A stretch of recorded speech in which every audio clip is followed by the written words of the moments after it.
del manejo de pediatría como médicos generales que ustedes van a hacer y darles pequeñas pautas o algunas pautas para que cuando ustedes lleguen al internado ya puedan desenvolverse y no estar como gatitos asustados y prenderse de las paredes o del techo.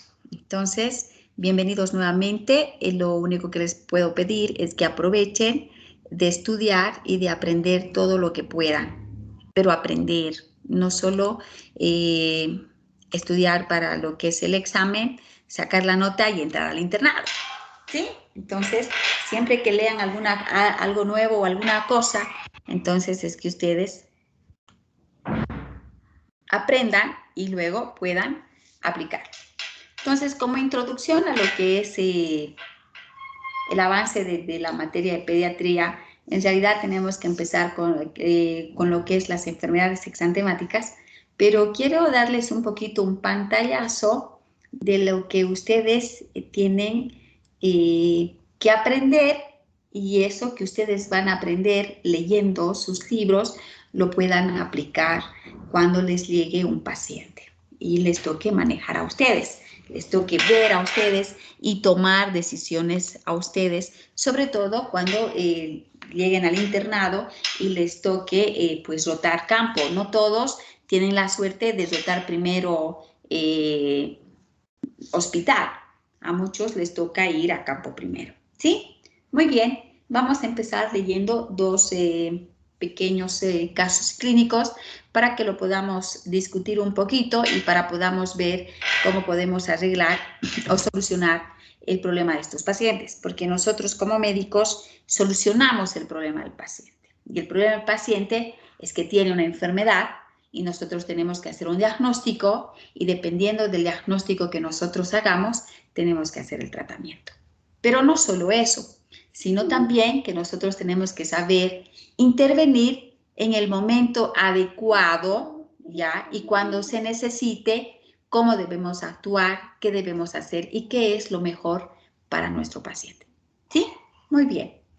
Entonces, vamos a repasar dos casitos clínicos y vamos a hablar de qué cosas debemos hacer, qué intervenciones nosotros debemos hacer para evitar un paro cardíaco. ¿Sí?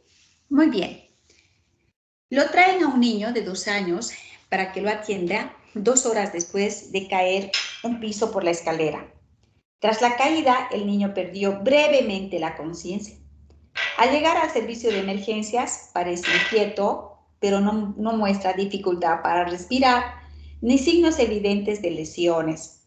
Los signos vitales, la saturación de oxígeno con aire ambiente y el tiempo de relleno capilar son normales. Durante la evaluación inicial presenta una convulsión tónico-clónico generalizado, breve de 20 segundos de duración, seguida de apnea y cianosis, sin respuesta a la estimulación verbal o táctil. ¿Qué tendrá este pequeño de 2 años que ustedes lo están evaluando? Los escucho. El que quiera participar. Un TEC. Parece un TEC. Muy bien. ¿Y qué tendríamos que hacer con este niño ahora que cuando lo estamos examinando convulsiona como 20 segundos, hasta contar 20, y el chico está en apnea, tiene cianosis, y nosotros le decimos, Juanito, Juanito, y lo pellizcamos y no responde?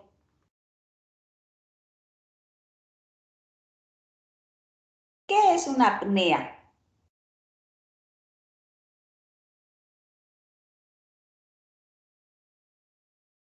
Cuando deja de respirar, doctora. Ausencia de respiración. El paciente no está respirando. Y como no respira, se ha puesto cianótico. ¿Y qué significa que este pequeño no tenga respuesta ni a la estimulación verbal ni táctil?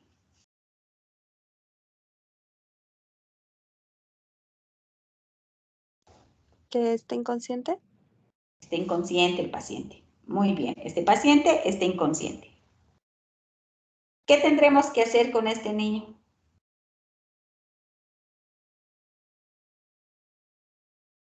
¿Intubar, doctora?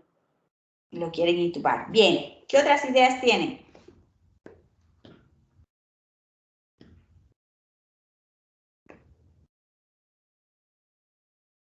Una tomografía. Oye, se te va a morir en el tomógrafo. La idea está buena, hay que hacer una tomografía, sí, porque este chico definitivamente se ha tequeado, está convulsionando, debe tener algo en el cocolizo, ¿no? En el cerebro, en la masa encefálica. Debe ser un hematoma peridural, un hematoma epidural, alguna de estas cosas que está haciendo que este pequeñito convulsione. Pero antes de llevarlo al tomógrafo, ¿qué tendríamos que hacer con este pequeñito?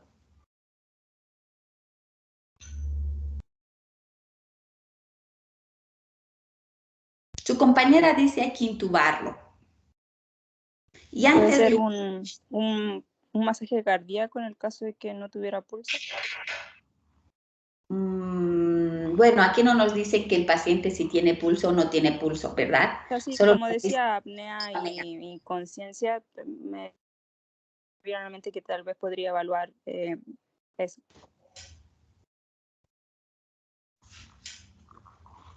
Y sí, las ideas están muy buenas, excelentes. Pasamos al segundo caso. No se preocupen, que luego vamos a ir razonándolo porque vamos a ir desarrollando de cómo debemos evaluar a estos pacientes y qué tendríamos que hacer. No se preocupen. Segundo caso. Usted está de turno y lo llaman para examinar a un lactante de 3 meses con antecedentes de fiebre e irritabilidad. Sus padres están muy preocupados porque les costó despertarlo después de la siesta. El lactante no se mueve y no responde a estímulos dolorosos. Su vía aérea es permeable, pero solo jadea o boquea, ocasionalmente. Usted le suministra 2 respiraciones artificiales. Puede ser boca a boca o puede ser con una bolsa autoinflable, es decir, ambú. 2 respiraciones artificiales. Después de las respiraciones, todavía no hay respiración normal, tos ni movimiento, y no se palpan pulsos. La piel del lactante está fría, está pálida y cianótica. Entonces, tenemos un chico de 2 años que se tequeó porque se cayó y lo estamos examinando y de repente convulsiona, se apnea y cianosis. Y tenemos a este pequeñito que tiene 3 meses de edad, que está con fiebre e irritabilidad, no dice hace cuánto tiempo, pero tiene ese antecedente y sus papás están muy preocupados porque les ha costado definitivamente despertarlo después de su siesta. ¿Sí? Este lactante no se está moviendo, no responde. La pregunta es, ¿cómo está su estado de conciencia de este paciente?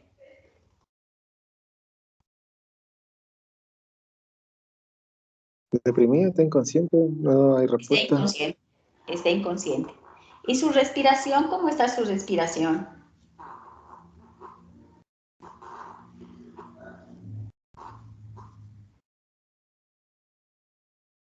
¿Está respirando bien? No, doctora. Dice que no hay respiración normal. Dice que solo boquea o jadea, ocasionalmente. Significa que este paciente tiene una respiración errática, ¿no? Jadea o boquea. No está respirando bien. ¿Qué haremos con este pequeñito? ¿Qué tendríamos que hacer con este pequeñito? Administrar oxígeno. Administrar oxígeno. ¿Cómo administraríamos oxígeno a este pequeñito?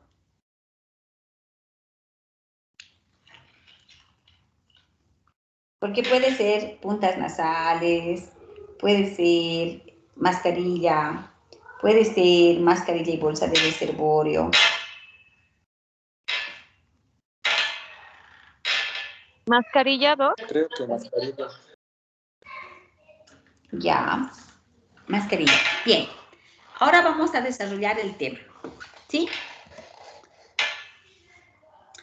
En realidad tenemos que hacernos ¿Qué tendríamos que hacer nosotros con nuestros dos pacientitos?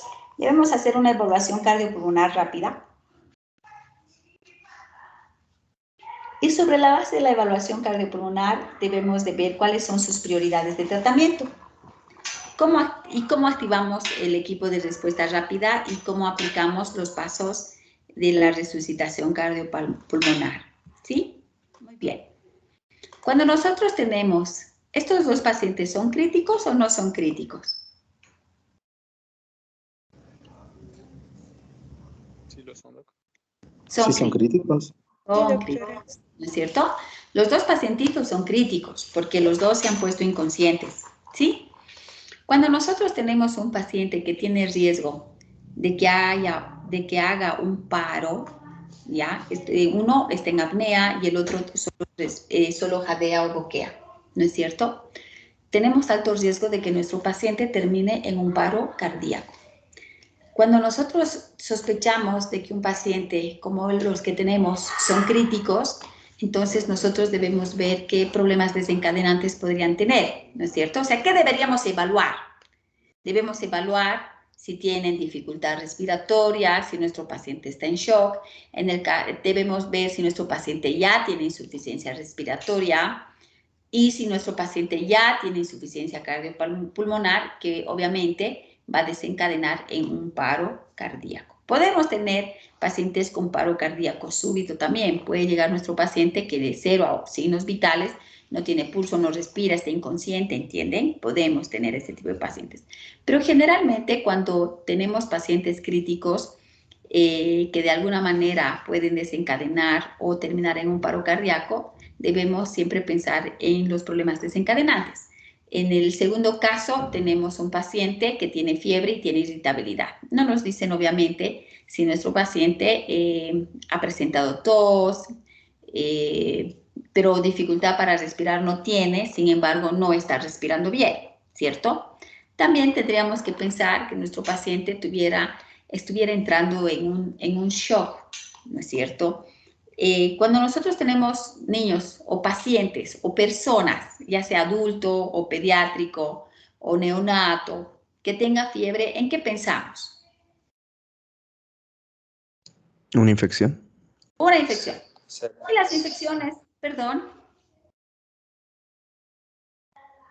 Escucho, alguien quería hablar. Bien, no se preocupen. Sí, los procesos yo dije infección también. Hola. Yo había dicho también infección, doctor, perdón. Ah, ya, genial. Bien, entonces siempre que tenemos un paciente que tiene alzas térmicas o tiene fiebre, lo que nosotros pensamos es que el paciente tiene un proceso infeccioso. Y este proceso infeccioso puede ser por varias causas, pueden ser virus, pueden ser bacterias, pueden ser hongos, ¿no es cierto? La etiología es diferente. Y obviamente también tenemos que pensar que dónde estaría el foco. Y el foco puede ser respiratorio, y el foco puede ser intestinal, y el foco puede ser urinario. Pero también pueden haber otros focos, como por ejemplo, un foco podría ser el sistema nervioso central, como las meningitis. ¿Sí? Muy bien. Cuando nosotros evaluamos a nuestros pacientes y nosotros estamos pensando que nuestro paciente puede llegar es un paciente crítico y puede llegar a ser un paro cardíaco, si nosotros descartamos de que nuestro paciente tenga un problema respiratorio, también podríamos pensar en un problema de shock. No nos olvidemos que el shock son de varias clases. Tenemos el shock hipovolémico, que es el más frecuente, tenemos el anafiláctico, tenemos el séptico, ¿no es cierto? O distributivo. Entonces tenemos varios tipos de shock. El más frecuente, ya habíamos dicho, es el shock hipovolémico. ¿Cuál sería la causa de shock hipovolémico en los pacientes pediátricos? Por ejemplo. Deshidratación podría ser. Deshidratación, ¿no? Diarrea y vómitos. En los adultos más pensamos en los shock hipovolémicos, no tanto es por deshidratación, es más por sangrado, por hemorragia. Si tenemos un paciente accidentado, y está hipotenso, taquicárdico y está como que entrando a un grado de inconsciencia, entonces ya nosotros, y está pálido, decimos está sangrando por algún lado. Puede ser un trauma abdominal cerrado, con ruptura hepática, ruptura esplénica, ¿no es cierto? O si es un adulto mayor y tiene abdomen distendido, circulación colateral, probablemente se trata de una cirrosis hepática y lo que tiene son varices esofágicas que están sangrando. También son datos de sangrado y shock. Entonces, cuando nosotros tenemos pacientes que están críticos, como nuestros dos pacientes, tenemos que pensar que tienen alto riesgo de desencadenar un paro cardíaco, ¿no? Uno, porque están inconscientes y dos, porque no están respirando. Uno no respira, está en apnea y el otro pequeño solo jadea ocasional. Entonces, nuestra impresión inicial que nosotros debemos tener de nuestros pacientes, de esos dos casos, es el estado de conciencia, cómo está respirando y qué color tiene. Eso es importante, ¿sí? Entonces, nosotros debemos ver. Si el niño no responde, no respira y solo jadea o boquea, entonces debemos pedir ayuda. Solitos no vamos a poder reanimar. Necesitamos decir, tengo aquí un paciente, en varios hospitales se maneja el código azul o el código rojo con el riesgo de que se va a hacer un paro, ¿sí? Activamos nuestro sistema de respuesta de emergencia y verificamos. Uno de sus compañeros dijo, ¿y tiene pulso? Que es muy buena pregunta. Entonces debemos verificar nosotros si nuestro paciente tiene pulso. Si nuestro paciente no tiene pulso, ¿ya? Si nuestro paciente no tiene pulso, lo que nosotros debemos hacer con nuestro paciente es abrir la vía aérea y comenzar una ventilación y oxigenar a nuestro paciente. En nuestros pacientes inconscientes debemos de realizar ventilación con bolsa y máscara, ventilación a presión positiva. Si nuestro paciente tiene pulso, pero es menos de 60 latidos por minuto, ya tiene mala perfusión a pesar de la oxigenación y la ventilación. Si nuestro paciente, entonces, tiene pulso, pero es menos de 60 latidos por minuto con mala perfusión, a pesar de que nosotros le estamos dando ventilación a presión positiva, ¿ya? Si la respuesta es sí, debemos de hacer una resucitación cardiopulmonar. Y antes era el ABC, vía aérea, respiración, circulación. Ahora empezamos por circulación, porque nuestro paciente puede estar chocándose. Si nuestro paciente tiene un pulso de menos de 60 latidos por minuto, pero no tiene mala perfusión, entonces debemos de evaluarlo. Vamos a hacer una evaluación primaria, una evaluación secundaria y pruebas diagnósticas. Dependiendo de todo eso, vamos a identificar y vamos a intervenir. En el primer caso, por ejemplo, es un paciente que está en apnea, ha convulsionado. Estamos pensando en un TEC. Lo más probable es que tenga algo en masa encefálica. Necesita una tomografía, definitivamente. Entonces, ¿qué vamos a hacer con nuestro paciente que está en apnea? Seguramente le ponemos una vía periférica, le vamos a dar ventilación a presión positiva, lo vamos a intubar, ¿sí? Y luego lo vamos a pasar a tomografía. Siempre estabilicen a su paciente primero, antes de llevarlo a rayos X o a la tomografía, porque en ese caso, si el paciente no se estabiliza y lo llevamos a rayos X, nos va a hacer un paro cardíaco y la probabilidad de muerte es mucho más alta, ¿sí? Entonces, lo que quiero que se acuerden es que ustedes tienen que tener una impresión inicial de los pacientes. Debemos ver, ¿está consciente o no está consciente? ¿Respira o no respira? ¿Está cianótico o no está cianótico? ¿Está pálido o no está pálido? ¿La piel está fría o no está fría? En el caso del segundo paciente, del lactante menor, tiene la piel fría.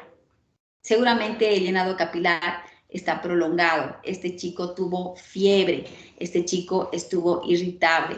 A los papás les ha costado despertarlo. Lo más probable es que este pequeño esté haciendo un shock séptico.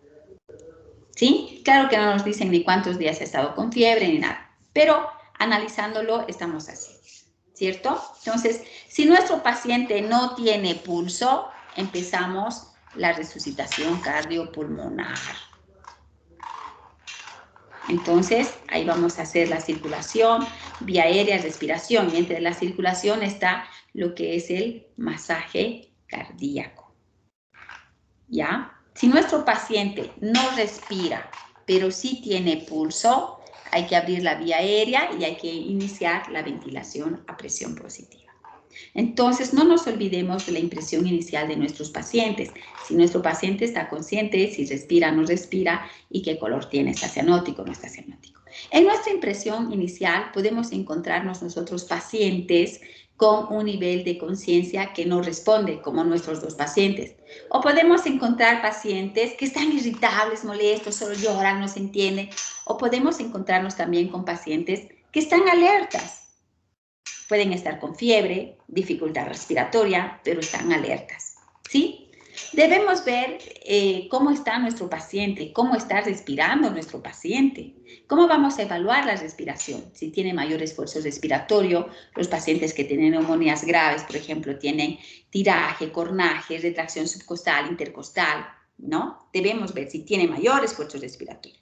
O debemos ver si tiene menor esfuerzo respiratorio o ausencia. El lactante menor tiene menor esfuerzo respiratorio, solo jadea o boquea ocasionalmente, ¿sí? Y también es bueno ver si hay algún ruido anormal sin necesidad de usar el estetoscopio. De repente es una obstrucción de la vía aérea y tiene ruidos anormales. Es importante ver el color de la piel, porque el color de la piel puede estar con palidez, puede tener piel marmórea, puede tener cianosis y ya nos da una idea de cómo en general está nuestro paciente, ¿sí? Si nuestro paciente tiene el nivel de conciencia alterado, lo más probable es que tenga un aporte inadecuado de oxígeno. Y el aporte inadecuado de oxígeno puede ser porque el paciente se ha tequeado, como nuestro primer caso, tiene un TEC, ¿no es cierto? O nuestro paciente tiene una neumonía severa y no está oxigenando muy bien, o nuestro paciente puede tener ingestión de algún sustrato, o sea, se puede poner tóxico, ¿sí? Y el color de la piel depende mucho de la perfusión de nuestros pacientes, cómo está su perfusión. Puede haber una escasa perfusión o oxigenación, por lo tanto nuestro paciente puede estar cianótico, o nuestro paciente puede estar rubicundo, ¿no es cierto? Si está rubicundo, entonces, ¿qué va a pasar si está rubicundo? Nuestro paciente lo más probable es que tenga fiebre.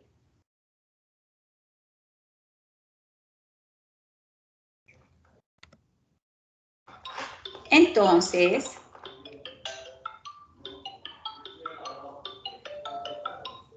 ¿qué tenemos que hacer? Tenemos que ver a nuestro paciente si está consciente, inconsciente, cómo está su respiración y cómo están los pulsos, ¿no? Cómo está la circulación, el color de la piel. Si el niño no responde, no respira, solo jadea, boquea y no tiene pulso, activamos el sistema de emergencias, iniciamos resucitación cardiopulmonar. Con la resucitación cardiopulmonar tenemos que seguir el algoritmo de un paro cardíaco que debemos hacer, las compresiones, la ventilación, intubar al paciente, tal vez ya con una vía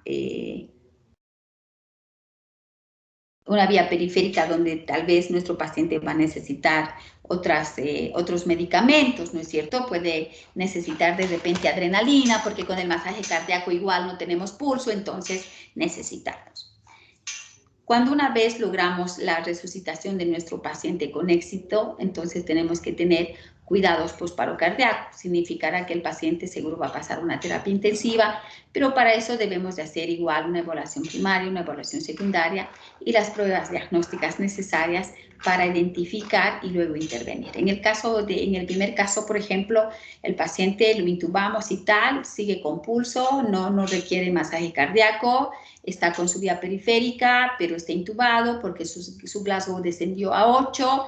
Entonces, ¿qué hacemos? Evaluamos si tiene algún otro golpe, algo externo, alguna fractura. Desvestimos totalmente a nuestro paciente para examinarlo y luego solicitaremos seguramente la tomografía donde evidenciamos un hematoma peridural importante o epidural importante que está desviando incluso la línea media de la hoz del cerebro Entonces estamos identificando lo que tiene nuestro paciente y luego le pediremos todo el hemograma, electrolitos, grupo y factor para que pueda entrar a quirófano. Entonces hablaremos al neurocirujano para que solucione el problema de su hematoma.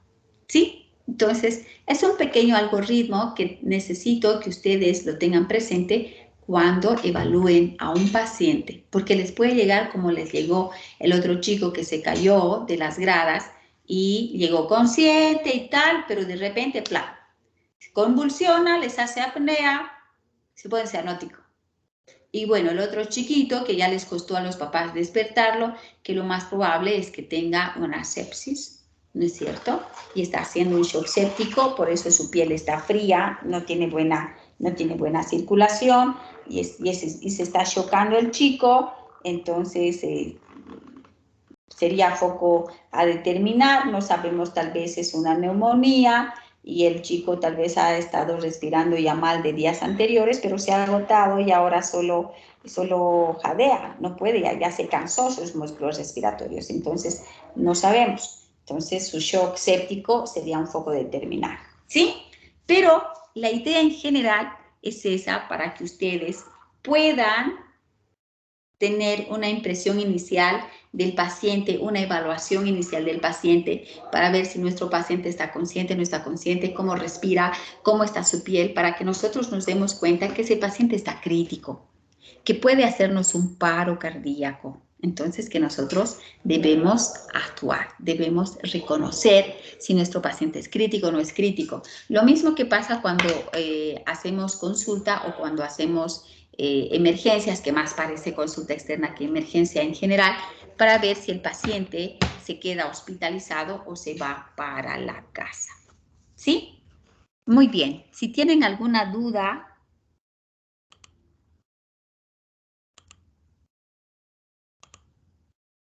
si tienen alguna pregunta, chicos.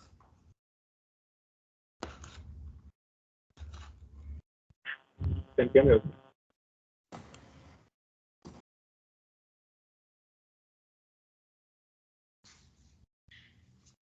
Entonces, no se olviden siempre evaluar a los pacientes. Acostúmbrense a ver, está entrando caminando, este chico está consciente.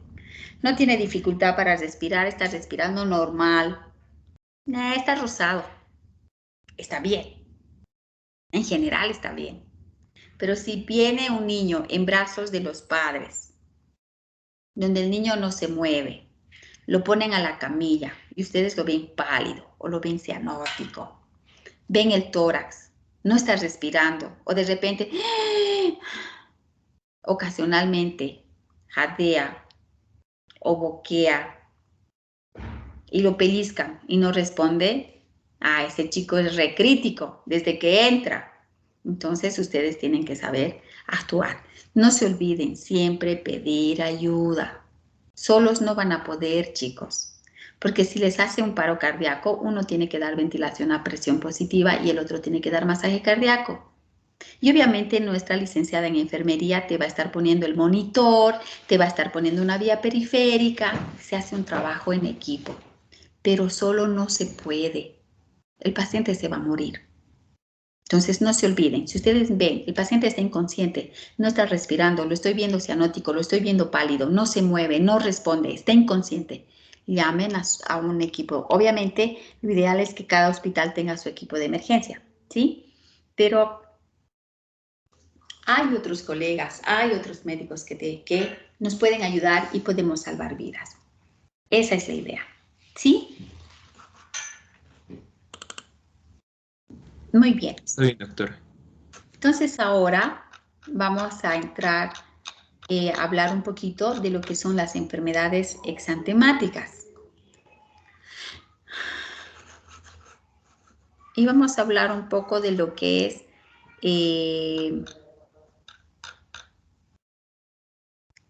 sarampión. En realidad las enfermedades exantemáticas son 6 y todas son obviamente producidas por virus, ¿ya?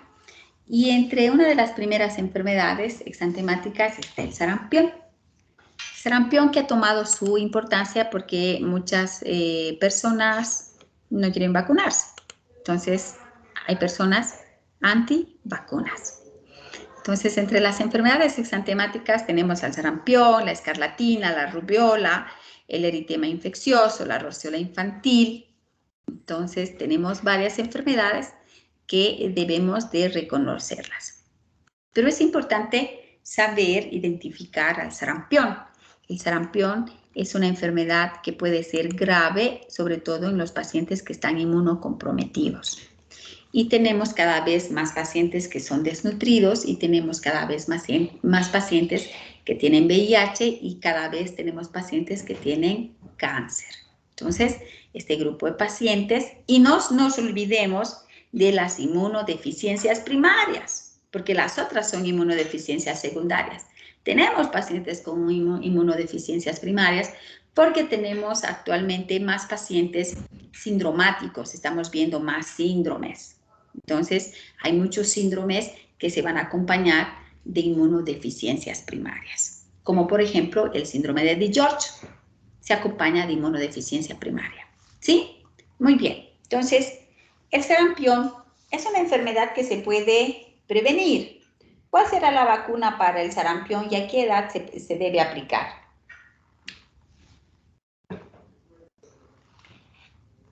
¿Quién lo puede decir?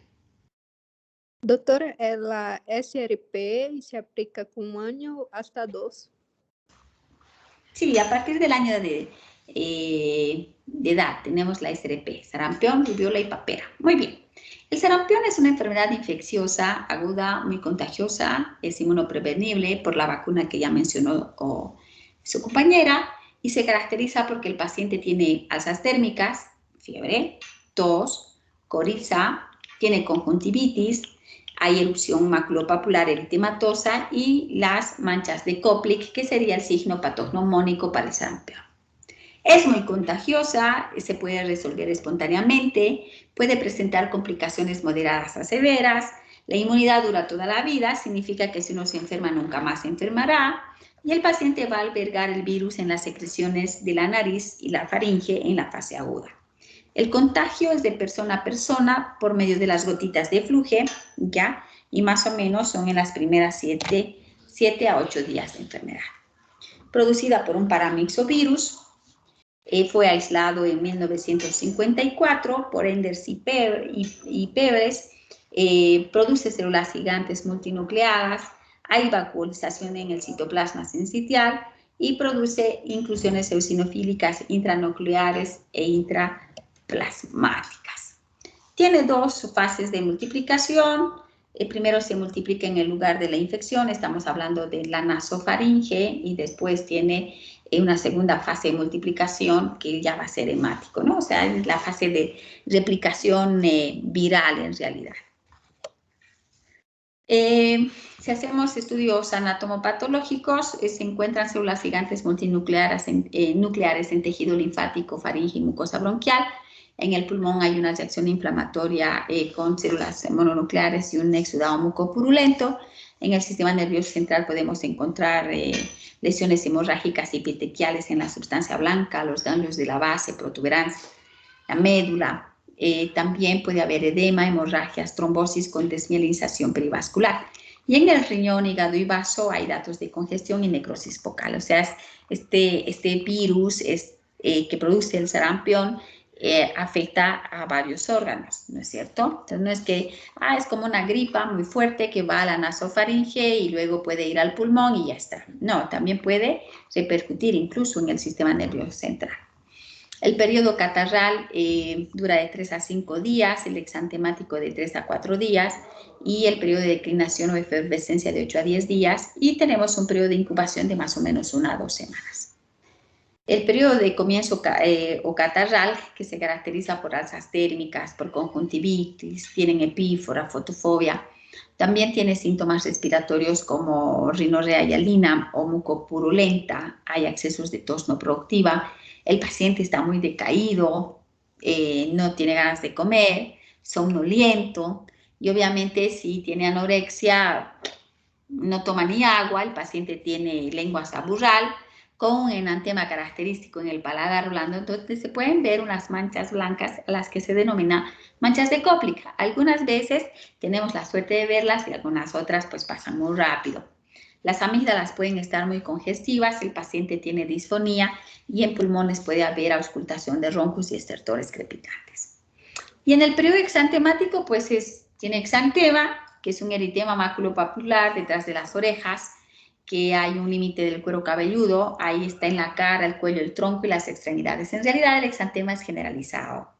No hay mucho prurito, puede haber un punteado hemorrágico, el paciente tiene mal estado general y puede tener datos de dificultad respiratoria. Y obviamente tenemos el periodo de declinación o de efervescencia, que es más o menos de 7 días, donde el paciente va a recuperarse de todo este malestar general y de las alzas térmicas, va a mejorar el paciente y se va a sentir bien y se va a sanar.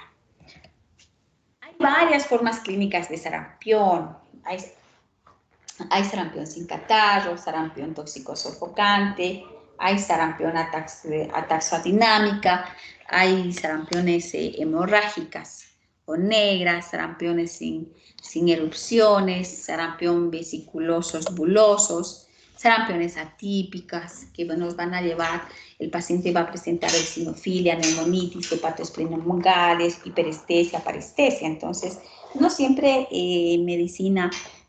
No todos los pacientes que tienen sarampión tienen la misma manifestación clínica. Son diferentes. Entonces, puede que el diagnóstico sea un sarampión atípico y nuestro paciente puede presentar hasta parestesias, ¿no es cierto? Entonces, hay que ver las variabilidades de sarampión que se pueden presentar y más cuando nuestros pacientes no están vacunados. Obviamente, los vacunados no van a presentar sarampión. El diagnóstico se hace por clínica, por serología y también podemos hacer cultivo. Hay que hacer diagnóstico diferencial con las enfermedades exantemáticas, ¿ya? Incluyendo la meningococcemia. Las meningococemias, las infecciones por meningococo que producen unas meningitis fatales y una sepsis fatal, también producen lesiones exantemáticas. Entre las complicaciones tenemos la otitis media, la bronconeumonía, laringitis, puede dar encefalitis, ¿no es cierto? Y puede haber un compromiso ocular también. El tratamiento, como todas las enfermedades virales, infecciosas virales, son sintomáticas. Entonces, tiene fiebre, hay que darle antipirético. Es un paciente que si está muy anoréxico y está deshidratado, seguro lo vamos a hospitalizar para hidratarlo, compensarlo, pero hay que darle líquidos. Hay que limpiar los ojitos, hay que darle una alimentación adecuada, necesita reposo. Y en los pacientes que están inmunocomprometidos usamos ribavirina. La prevención, sobre todo la vacuna, también podemos usar gamma-globulinas e inmunoglobulinas, pero la vacuna es la mejor.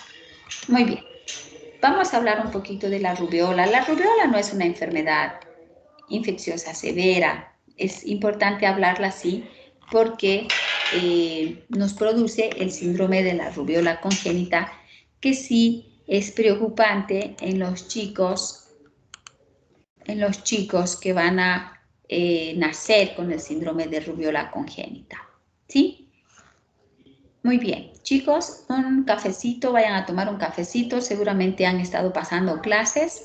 Nos vemos en unos 10 minutitos para continuar la clase. ¿Ya? Un pequeño break. Está bien, doctora, gracias. Gracias, doctora.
Doctora, buenas noches.